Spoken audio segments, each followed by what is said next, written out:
Okay, I have taken this model and I have taken it a bit further and I've saved it as a new model. And I've added some materials and I've added some extra elements.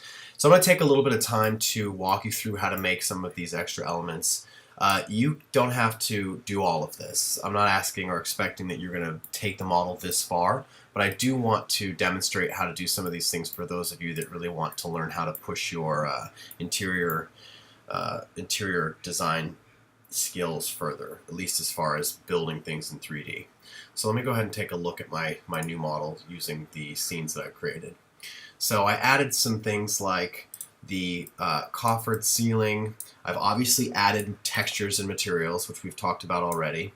And then I've added some wall paneling, and I filled in these arches here, and then I added a fireplace that I brought in and made my own. So I got rid of the old fireplace. I also trimmed away the base where the new fireplace meets. So let's take a look at how to do some of these things. In this first video, I'm just going to simply walk you through filling this in and what I did to do that, because it's actually kind of a pretty simple gesture. And then in the next videos to come, we'll look at things like how to do the paneling, how to do things like drapes or curtains, and then how to do this fireplace, and then also how to do the coffered ceiling. And these will be quick videos because I don't want to take up way too much time as we move on through this model, but I do want to just be able to demonstrate on the cleaner model how this is done.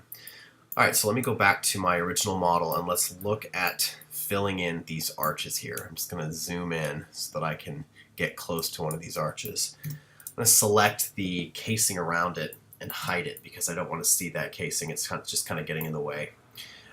Really all I need to do this is this crossbar that I have at the very top that kind of came already included in the model, and this wall. So I'm going to hold shift down and select both. I'm going to lock them. I'm going to select everything in the model, and I'm going to hide everything in the model. Okay, then I'm going to unlock it, all using shortcuts. Now, this cross member has been placed right at the joint where this arch starts. So if I were to just start with a pie-shaped arch right in the middle, chances are my arch isn't going to match up. So as I roll around, notice how my lines are way jagged and don't sync with what I've got going on here. So that's not going to work. So what I need to do is I need to do a little bit of investigating and find out how many segments this existing arch has in it, so that when I create a new pie-shaped arch and put it in place, it will match up perfectly. So to do that, I'm going to open the group and I'm going to select the arch. Then I'm going to go to my window, entity info. And this is going to tell me more than just what layer it's on. This is one of the first times where I'm actually looking at some of the information within the actual arch itself. I want to see exactly how many segments. It also will tell me that the radius is 2'3", but what I'm looking for is the number of segments, which in this case is 30. So there's 30 little faceted lines that go all the way across this arch in order to make this arch shape. So that's good to know. So I can go ahead and close that. And I can also click out of this group because I don't need to keep that group open when I want to make my new shape. So now when I select my pie shape tool, I'm going to change sides to 30 by typing 30, enter. Then I'm going to, with my pie tool, right in the center, start with that midpoint, click all the way around from one point to the next. And notice now it aligns perfectly with it. Great. Now I can group it, open it up to push-pull.